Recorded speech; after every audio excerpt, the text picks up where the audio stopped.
muchos temas desarrollados por Hegel sobre capítulos importantes de la filosofía tienen el título general de Lecciones de.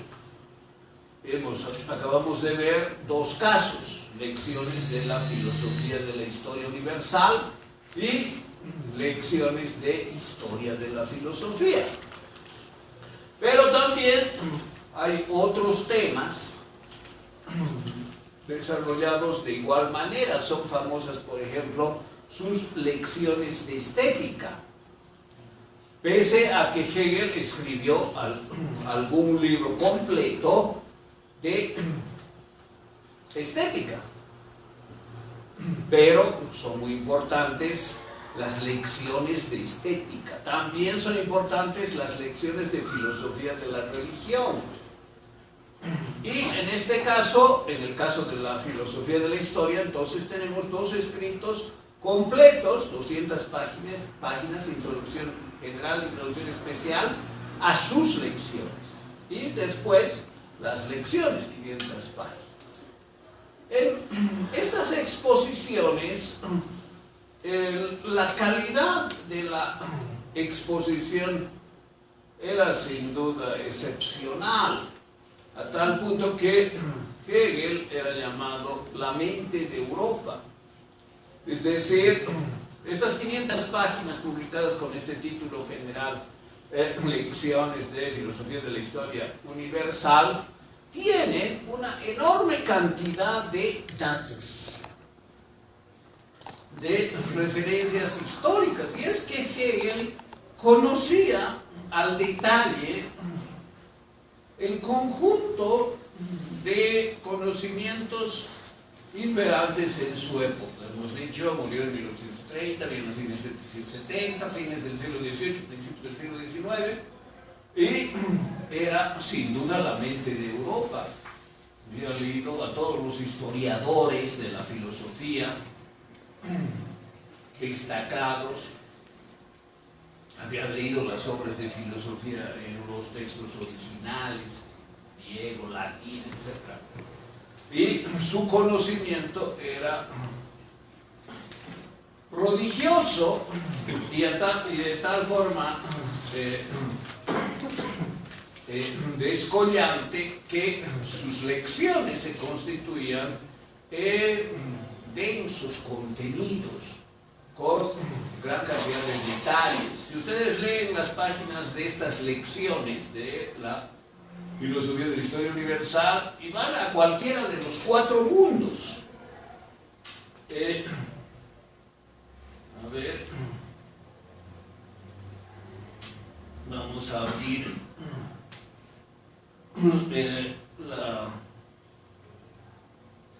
la versión digital. Historia, la filosofía de la historia. Vamos a ver que los 4 mundos, el mundo oriental, ese es el primero; el mundo griego, ese es el segundo. Aquí está filosofía de la historia. Ahora hay varias ediciones, ¿no? Para mí esta de Alianza, que tiene 700 páginas, es sin duda la mejor.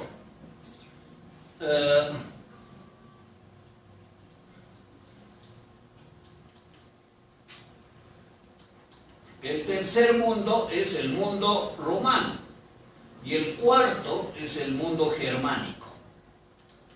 Ahora, si ustedes abren cualquier página, van a encontrar en detalle el conocimiento, los datos sobre un conjunto de aspectos muy diverso. Habla de la religión, por ejemplo, griega, pero en las distintas etapas.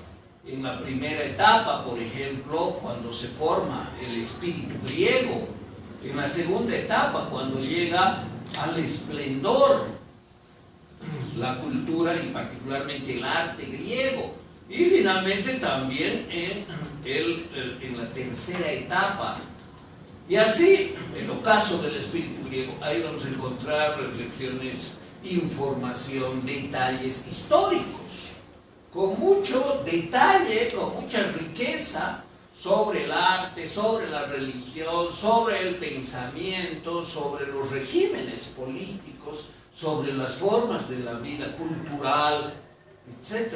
Es decir, su conocimiento era sin duda enciclopédico, y el conocimiento histórico que tenía dominando a todos los historiadores de su época era deslumbrante, pero no solamente de Grecia, de Roma, sino también del mundo oriental. Ese es otro mundo, el primero que analiza, comenzando con China. China es el primer imperio que él analiza dentro de la primera parte, que es el mundo oriental. Entonces fíjense, primera parte, el mundo oriental, y así vamos a seguir. Segunda parte es el mundo griego, segunda parte el mundo griego, tercera parte el mundo romano, y cuarta parte el mundo germánico. Y ahí termina. ¿Y dónde termina el mundo germánico? Termina en la Revolución. Es decir, la Revolución Francesa, 1789.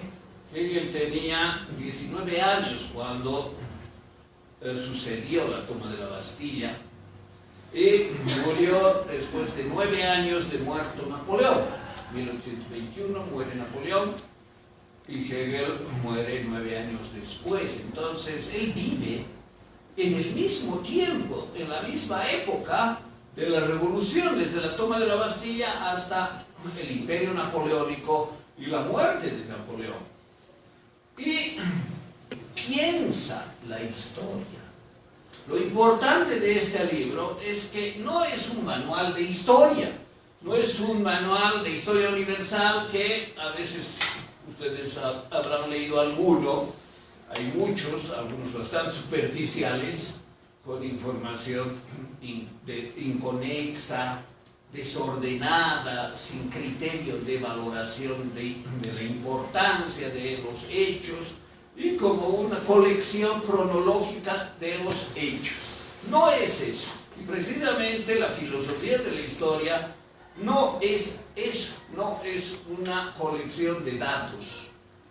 Lo que él muestra es que la filosofía de la historia es la reflexión, el pensamiento y la comprensión profunda de la historia en su desarrollo, desde el mundo oriental hasta el mundo germánico, desde China hasta la Revolución Francesa. Y eso significa comprender el desarrollo dialéctico de la historia. Esto es fundamental de comprender. Es decir, la historia tiene un desenvolvimiento dialéctico. La dialéctica no es, por lo menos en la formulación de tesis, antítesis y síntesis, no es una construcción hegeliana auténtica, es decir, propia de él. Él la tomó de otro filósofo. ¿Alguien sabe quién formula por primera vez la dialéctica como tesis, antítesis y síntesis? Kant. No. No. Que fue Fichte, ¿no? Muy bien, Fichte. Fichte es el filósofo alemán que habla por primera vez de la dialéctica como tesis, antítesis y síntesis. Y él lo hace dentro de su filosofía, con muchas restricciones. Sin embargo, en el pensamiento de Hegel, la dialéctica alcanza carácter ontológico, es decir, la realidad es dialéctica. ¿Y qué es la realidad? Es todo. La realidad es todo lo que ha existido, todo lo que existe y todo lo que va a existir. Es todo lo que fue, es y será. Es el conjunto de maneras de presentarse lo que es en sus diversas formas. Y una de esas formas es lo que él llama el espíritu. La dialéctica, entonces, es una comprensión, O sea, comprender la dialéctica supone comprender la realidad, comprender cómo lo que es se desenvuelve de manera dialéctica. Y eso tiene implicaciones realmente abarcantes. Vamos a volver sobre el tema de la dialéctica, pero antes vamos a hacer algunas puntualizaciones. Primero, ¿por qué habla de 4 mundos? ¿Por qué empieza con China? Claramente en este libro Hegel dice, la historia comienza cuando comienza el Estado. Y el primer Estado que apareció fue el Estado en el Imperio Chino. Y fue un Estado teocrático que aplastaba la libertad de todos, incluido del monarca, porque estaba sometido a lo que tenía que cumplir, y obviamente de todos los súbditos. Entonces no hay que pensar que la historia comienza con la libertad. La historia comienza, y esa es una cita literal de Hegel, con el Estado. ¿Eso qué significa? Que otras formas de vida social preestatal no son parte de la historia.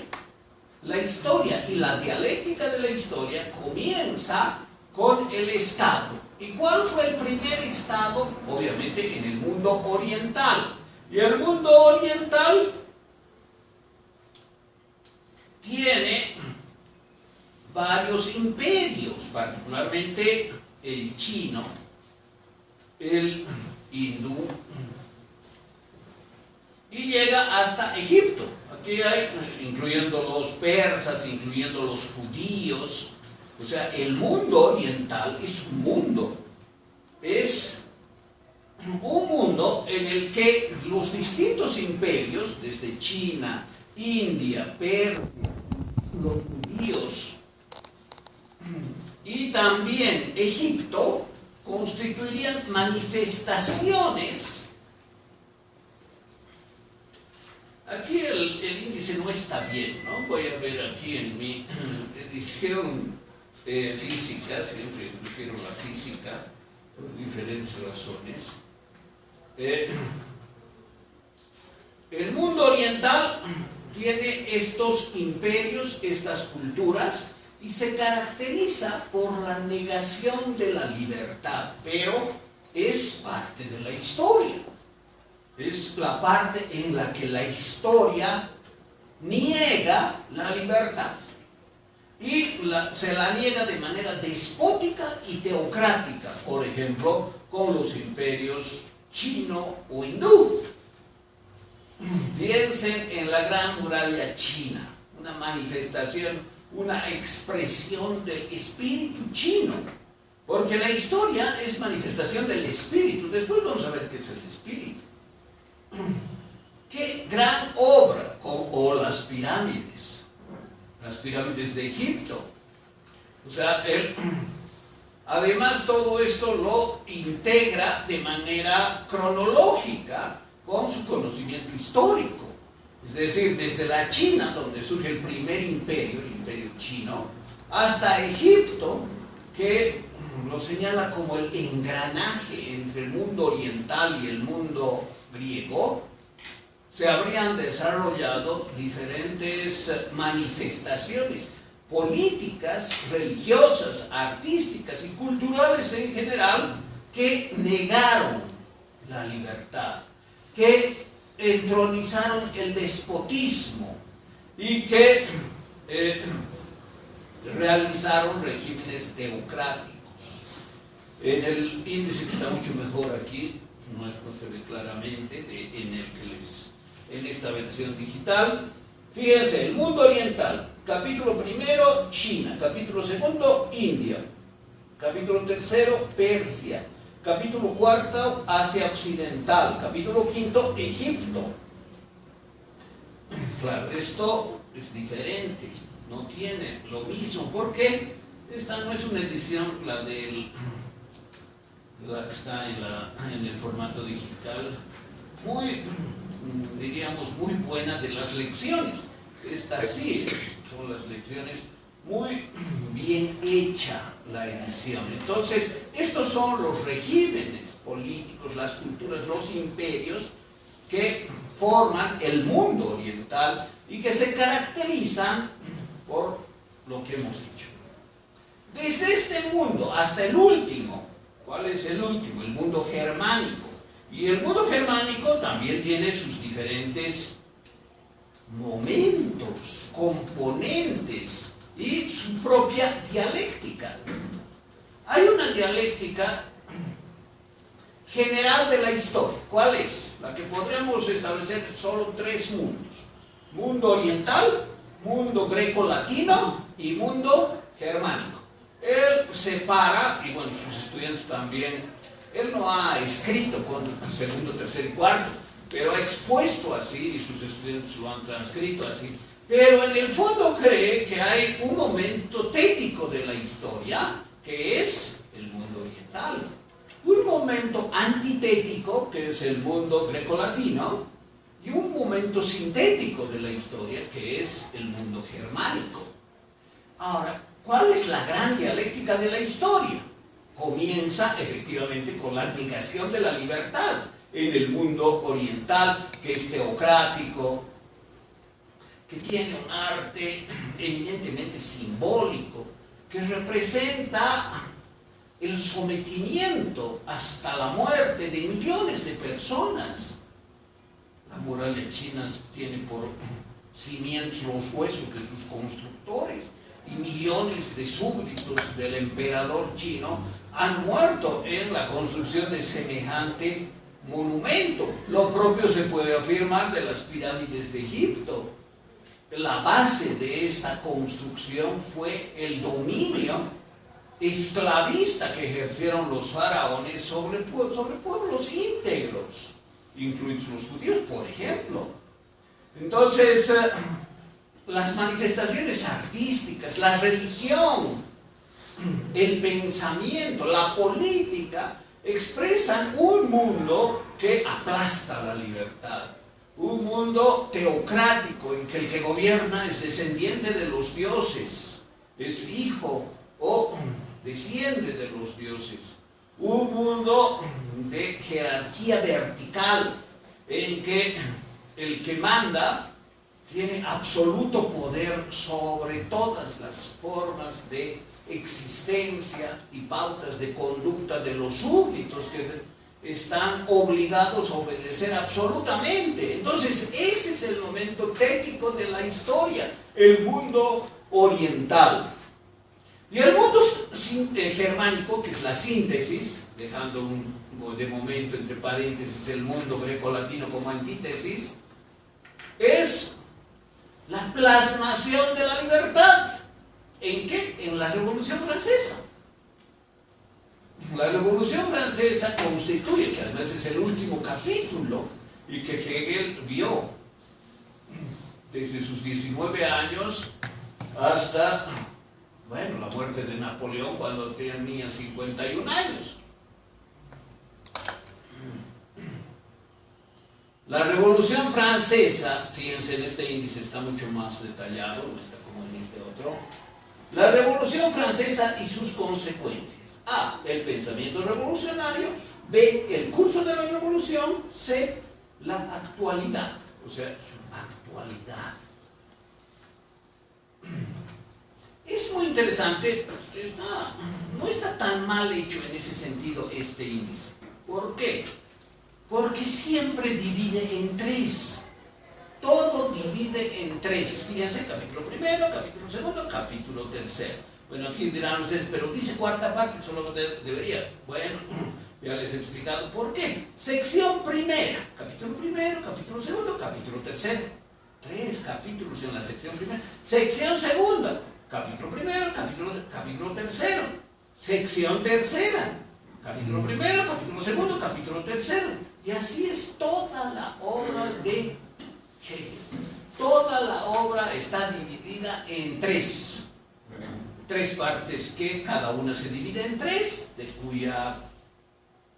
de cada una También encontramos otra división en tres y cada mundo 3 romano. No importa. Pero cada uno de estos mundos, el oriental, el greco-latino y el germánico, tiene a la vez 3 momentos. Y cada uno de los 3 momentos de cada uno de estos mundos tiene otros 3 momentos. Y cada uno de esos momentos tiene otros 3. Y así, en algunos casos, de una forma ya parece obsesiva. ¿Por qué es así Hegel? ¿Por qué tiene la manía de dividir todo en 3? Porque la realidad, porque su comprensión de la totalidad es dialéctica. ¿Y qué quiere decir eso? Quiere decir que todo está según esta gran ley de la contradicción dialéctica que consiste en la tesis, antítesis y síntesis.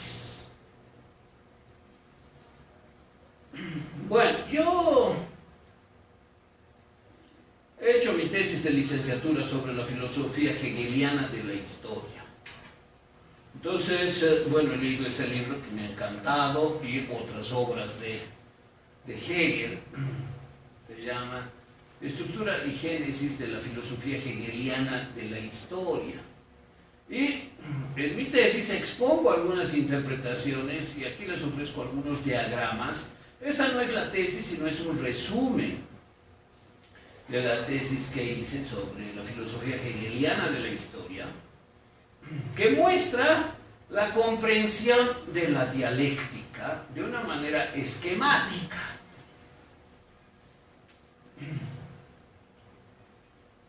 De lo que hablemos de la realidad, ¿de qué podemos hablar? Por ejemplo, de China. O podemos hablar, por ejemplo, de la religión griega. O podemos hablar de las leyes romanas. Pero también podemos hablar de los fenómenos de la vida. O podemos hablar de la formación de la tierra. O también podemos hablar de qué es un concepto o qué es un juicio. Entonces, de lo que hablemos, siempre es posible ubicar ese tema en su pensamiento, en su metafísica, en su ontología, como parte de un desenvolvimiento dialéctico. Es decir, eso de lo que hablemos va a ser tesis o antítesis. ¿Qué significa eso? Que se trate de la historia, se trate del arte, se trate del pensamiento, se trate de los conceptos abstractos o se trate de la naturaleza, ese objeto del que hablemos, objeto de referencia, en la realidad es parte de un movimiento dialéctico. Eso cree Hegel, fíjense. Esa es su concepción idealista dialéctica. ¿Qué significa que sea parte de un movimiento dialéctico? Que eso está conectado con todo. Porque fíjense, todo está conectado, todo está en una articulación dialéctica con el resto de las cosas. Y no estoy hablando solo de la historia, él ya muestra en este libro cómo desde China hay una conexión dialéctica hasta la Revolución Francesa, su tiempo, su actualidad. Si no estoy hablando de todo, incluida la naturaleza, incluidos los fenómenos físicos, químicos, la vida, incluido el pensamiento, incluidos los conceptos. Entonces, para él, todo es parte de una totalidad conexa, articulada y dialéctica. Y ese ordenamiento hay que verlo en su articulación. Es decir, algo siempre está relacionado con un contra algo. Esa es la tesis y la antítesis. ¿Qué significa eso? Que nada existe, por decir así, de manera plena, incuestionada, inobjetable y eternamente. Podemos hablar de la historia, del pensamiento, de la naturaleza. Todo existe en un proceso de transformación. Acá la concepción es sin duda bastante heraclítea, ¿no? De transformación de la realidad. Pero no es una transformación, diríamos, por evolución, de algo simple a algo complejo, de algo inferior a algo superior. No, es una transformación por conflicto, por lucha de contrarios, por oposición. Esa es la dialéctica, esa es la relación entre la tesis y la antítesis. Y eso se expresa en la sociedad, en la naturaleza y en lo que él llama el reino de las sombras, que es la ciencia de la lógica. Entonces, hablemos de la lógica, hablemos de la naturaleza o hablemos del espíritu, hay siempre contradicción dialéctica. Entonces, no hay una concepción estática, no hay una concepción de conciliación en el sentido de que existimos así todos contentos y eternamente, y yo soy el gran dirigente o el gran emperador para el resto de la historia. Puede durar los imperios décadas o siglos con sus linajes y sus dinastías, pero va a llegar un momento en que van a ser destruidos por la antítesis.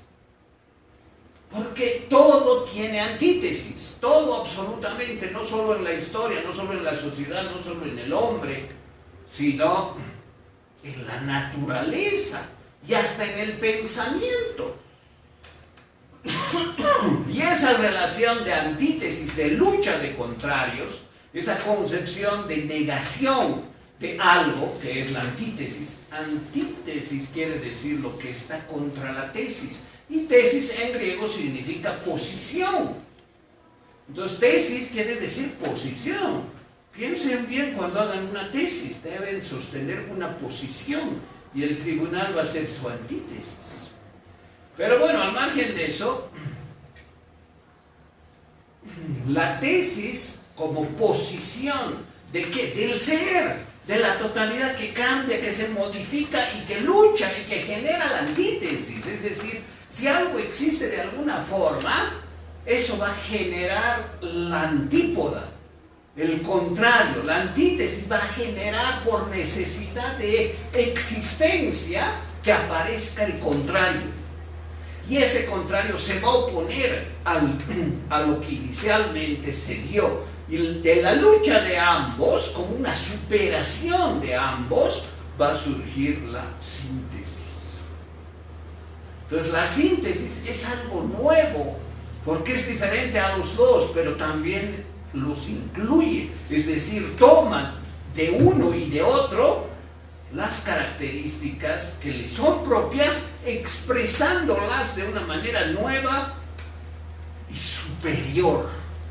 La síntesis es superior a la tesis, es superior a la antítesis y es superior a la lucha entre ambos. Y en ese sentido hay diríamos, un desenvolvimiento dialéctico de algo que tiene cierto nivel de confrontación entre la tesis y la antítesis, que es superado hacia un nivel superior, que es el de la síntesis. Pero la síntesis no es definitiva. Y la primera síntesis que aparece en el desarrollo de este orden del ser, en esta ontología de la totalidad, es decir, este es el ser, esta es la realidad. La primera síntesis que aparece se convierte también en una tesis. ¿Por qué? Porque aparece la antítesis de la síntesis, que ya no es síntesis, sino es una nueva tesis. Es una tesis 2. La síntesis se convierte en una tesis 2 y por necesidad surge la antítesis 2, que es el contrario a la tesis 2, ¿de dónde va a surgir otra síntesis, que va a ser la síntesis 2? Y esa síntesis tampoco es definitiva, da lugar a que aparezca la tesis 3. Es decir, la síntesis 2 es la tesis 3. Y siendo tesis 3 no puede existir sino en cuanto haya la antítesis 3, de cuya confrontación va a surgir la síntesis 3. Y así sucesivamente. Ese es el orden de la realidad, que se da en la historia, que se da en la naturaleza y que se da en el reino de las sombras, en la ciencia de la lógica. O sea, su pensamiento es perfectamente congruente en todos los escenarios de su reflexión filosófica. Decimos la historia, pero deberíamos decir mejor el espíritu. Decimos la naturaleza, está bien. Decimos la ciencia de la lógica o el reino de las sombras, está bien. También son tres. Y hay una super triada de estos tres grandes momentos de la idea. Porque esto que se desarrolla en la forma de ciencia de la lógica, de naturaleza o de espíritu, es en el fondo la idea. Entonces la idea es sombra, lógica primero, materia, naturaleza después, y finalmente espíritu. ¿Y el espíritu desde cuándo empieza? ¿Cuál es la primera tesis del espíritu? La última tesis del espíritu, ¿saben cuál es? ¿No tienen idea? ¿Cuál creen que sea? La síntesis de la síntesis de la síntesis de la síntesis de la síntesis del espíritu. Siguiendo la lógica de Hegel, ¿qué tendría que ser? ¿Qué? Sí, es el espíritu absoluto. Todo tiene tres, ¿no? Y el espíritu tiene tres manifestaciones, que es el espíritu subjetivo, el espíritu objetivo y el espíritu absoluto. Y en el espíritu absoluto, ¿qué hay? Conciencia, autoconciencia y razón. ¿Perdón? Conciencia, autoconciencia y razón. No, eso es ciencia de la lógica. No se trata de adivinar, ni de mezclar las cosas. En el espíritu absoluto también hay tres. Todo tiene tres. Tres. Vamos a ver, aquí tengo otro.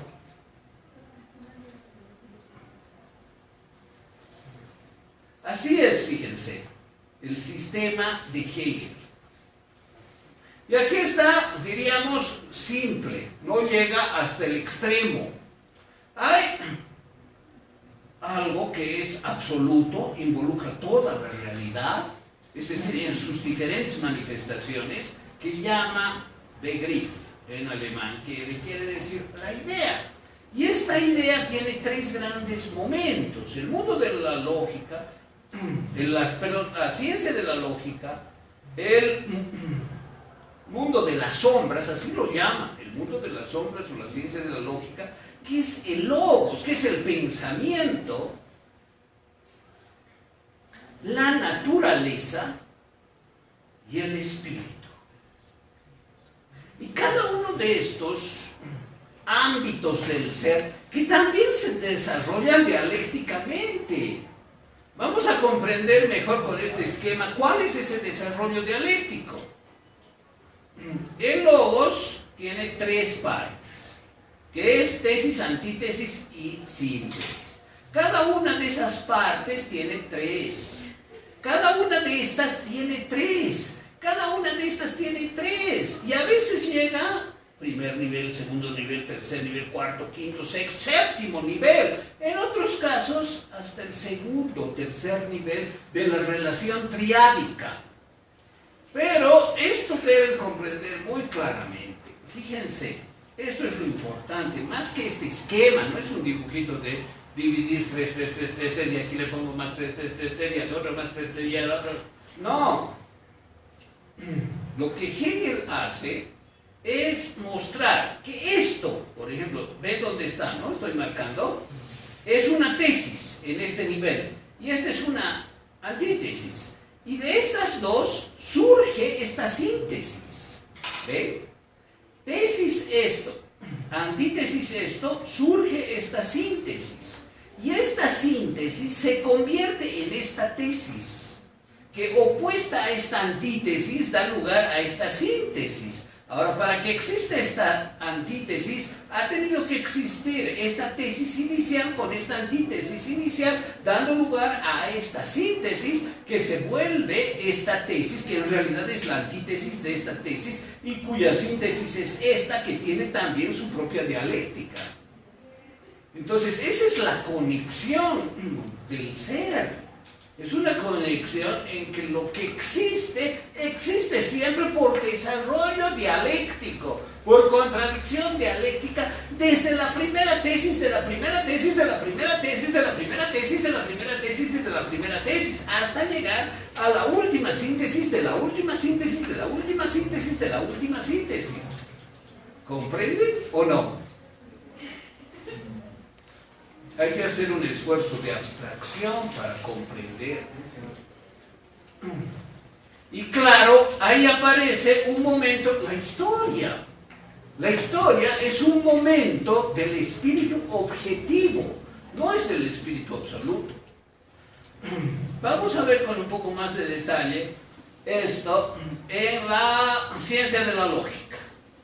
La ciencia de la lógica, solo vamos a ver el índice. Creo que es este. Fíjense, ¿dónde empieza todo? ¿Cuál es la primera tesis de la primera tesis de la primera tesis? En el mundo de las sombras. ¿Cuál es? Volumen primero, la lógica, la doctrina del ser. Y la antítesis de la doctrina del ser va a ser la doctrina, vamos a ver ahora, del concepto. Y después, la doctrina de la esencia.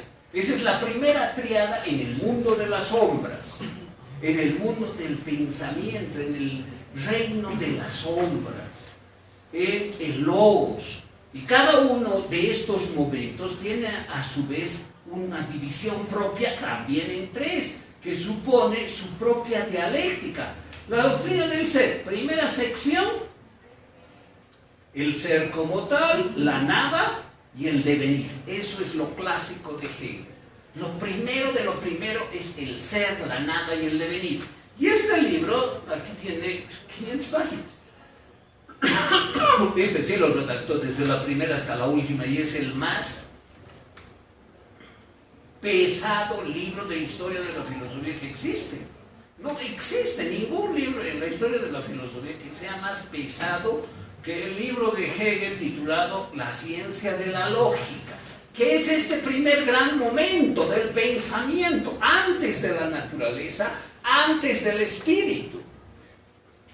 El mundo de la lógica es el primer momento, gran momento de la idea. El segundo gran momento, antítesis del primero, es la naturaleza. Y el tercer momento es el espíritu. Y en el primer momento, ¿qué hay? La primera relación dialéctica es entre el ser, la nada y el devenir. Vamos a pensar, ¿qué es el ser? ¿Cómo hay que comprender el ser? ¿Y por qué la antítesis del ser es la nada? ¿Y por qué la solución entre el ser y la nada es el devenir? Es decir, el ser como afirmación de algo como algo, de los entes en cuanto entes que participan del ser. Aquí está sin duda Aristóteles, está la problemática griega, metafísica profunda, y está la nada, que la nada da lugar a no poder afirmar nada. Porque si yo quiero afirmar que la nada es algo, ya estoy diciendo que la nada es, por lo tanto, no estoy hablando de la nada, estoy hablando de algo que es. Entonces, ni siquiera se puede afirmar algo de la nada. Esa imposibilidad lógica de afirmación de la nada, que supone la antítesis del ser, es la antítesis del ser que se resuelve, esa lucha entre el ser y la nada, que además marca la forma de ser, la forma de desenvolverse la realidad, genera una síntesis que es el devenir.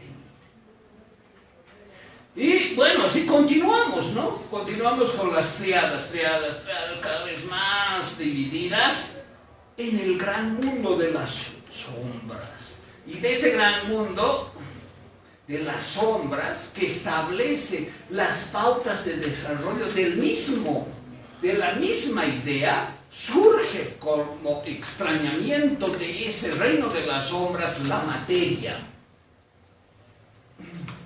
Por eso se dice que Hegel es idealista, porque la materia surge de la idea, surge del concepto, surge de las sombras, surge de logos, porque el logos establece cómo ha de existir la materia, por necesidad de su misma estructura de manera de realizarse la dialéctica. Y como extrañamiento de las sombras, que es la materia y la naturaleza, resultado de esa antítesis surge el espíritu, que incluye subjetivo, objetivo y absoluto, y el subjetivo comienza con el hombre individual y el absoluto termina con la filosofía, porque la triada del espíritu absoluto es arte, religión y filosofía. Y la filosofía tiene su propia dialéctica, y la dialéctica de la filosofía termina con la filosofía hegeliana. Entonces, ¿cuál es la síntesis de la síntesis de la síntesis de la síntesis? Es la filosofía hegeliana, que expresa el descubrimiento del desenvolvimiento dialéctico de la idea. Lamentablemente no se puede estudiar a Hegel en un semestre,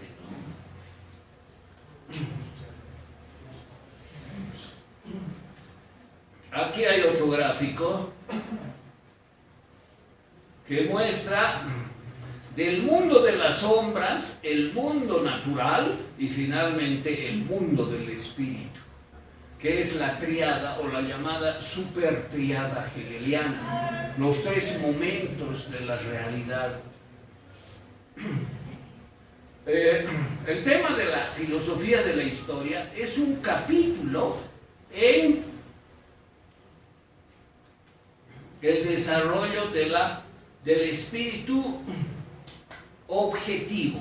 Aquí tengo el índice de la filosofía del derecho. Como les he dicho, lamentablemente no había tenido aquí la enciclopedia, porque la enciclopedia se ve clarísima, solo de ver el índice. Pero la filosofía del derecho trata el derecho como una parte también del espíritu objetivo. El espíritu tiene tres momentos: el subjetivo, que es el hombre individual, y el hombre expresado en un libro entero, que es la fenomenología del espíritu. Ese libro se aboca al espíritu subjetivo y la aparición del hombre como síntesis de esa contradicción entre el reino de las sombras y el reino de la naturaleza. Aparece algo que es materia, cuerpo, pero que también es espíritu y es conciencia. Y ese es el libro Fenomenología del Espíritu. Y después está el hombre en sociedad, que es espíritu objetivo. Y ahí trata como una de las secciones, también con su propia dialéctica, primera, segunda, tercera, de la primera parte. De la segunda parte, que es moralidad, primera, segunda y tercera, cada uno con sus títulos en esta articulación de surgimiento de las partes. Y finalmente la tercera parte, también con sus secciones, y cada sección, fíjense, esta sección que es la segunda, tiene A, B, C, y A tiene A, B, C, y B tiene A, B, C, y C tiene A, B. A veces surge así algo que no determina, pero eso es la excepción. o a veces 4, ¿no? Como aquí, el mundo germánico parece 4, pero bueno, hay que comprender que esas son excepciones que siguen en realidad el decurso dialéctico de la idea. Entonces, aquí está la historia universal, y esto está en su libro Filosofía del Derecho. O sea, algo más general que la historia, propiamente, que está en estas lecciones. La filosofía de la historia. Y hay filosofía de la religión, historia de la filosofía, filosofía del arte, que es la estética, y así una gran cantidad de desarrollos específicos que tienen siempre una estructura dialéctica y que se ubican en la gran enciclopedia de las ciencias filosóficas.